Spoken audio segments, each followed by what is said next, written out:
نن مازدیګر راته چا وویل چې په پلانکي ځای کې ستاسو د بجلۍ مزد چا شکول دی. نو ما ترې تپوس وکړو چې غل معلوم دی که نه دی معلوم. هغه ویل غل پته نه لګي خو شکولی پروت دی.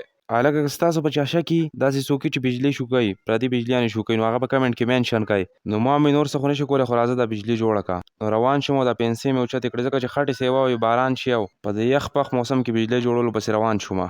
دلته یو طرف خټې پرتې او بل طرف د کوټو نه اوبه را روانې وې او داسې ښکلی اواز یې کو.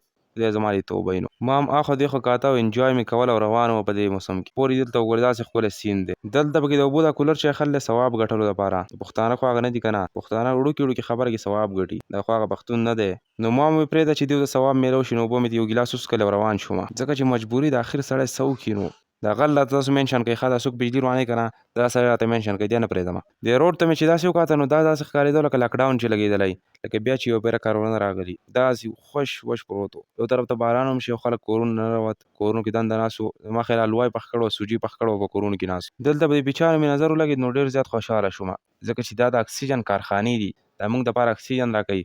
زموږ صحت دپاره دا ډېر زیات ضروري دي. په دغسې ونو منځ کې هفته کې یوه نه پیره ګرځئ دا ستاسو دپاره ډېر زیات ضروري دي. او بله دا چې کله تاسو خفه یئ او داسې شنو بوټو ته لاړ شئ شنو ونو څنګ ته لاړ شئ نو ستاسو موډ به ښه شي تاسو به خوشحاله شئ. هغه ځکه چې دې سره ستاسو په دماغو کې کیمیکل ریلیز کېږي یعنې کیمیکل خارجېږي کوم چې د خوشحالۍ دپاره ضروري دي او کوم چې تاسو ته خوشحالي درکوي. بل طرف ته باران هم سیوا شو چې ما چترۍ بټن ته ګوته ورکړه چترۍ کولاو شو ډارېک او په دې چترۍ کې روان شوم او د باران داسې ښکلی اواز کو. دلته چې راغلم داسې خطرناک قسم اواز را باندې ولګېد. مخکې چې لږ لاړم جو مې کاته ونه نارتوه شوې وه ونه نارتوه شوې وه او خلک پرې لګیا وو ونه یې غوڅوله یعنې چې انسه وه جنسي اواز و داسې بل شان اواز یې کو لکه د موټر سایکل نه چې سلنګسر وباسي داسې اواز یې کو.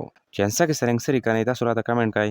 مخکې ولاګ مې جوړو خو موبایل کې را سره چارج ختم شو نو ولاګ ځکه سټاپ شو